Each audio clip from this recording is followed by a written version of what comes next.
Il taglio della metà degli F-35 sta allarmando Alenia e le 50 industrie medie e piccole, anche italiane, che contribuiscono a costruire il caccia da 120 milioni di euro. E non dimentichiamo che Alenia è una società legata allo stabilimento aeronavali che opera a Tessera e che sta lavorando alla costruzione di un aereo grazie a delle commesse russe.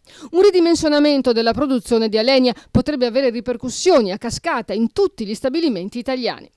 A sostegno delle aziende è intervenuto Vincenzo Camporini, ex capo di Stato Maggiore dell'Aeronautica e della Difesa, ora vicepresidente dell'Istituto Affari Internazionali, che ha puntato il dito sulla politica dei tagli adottata dal premier Renzi, accusandolo di non discostarsi troppo dai suoi predecessori e invece di riorganizzare il Ministero della Difesa, dove gli sprechi dominano, rischia, ha detto Camporini, di distruggere le forze armate italiane.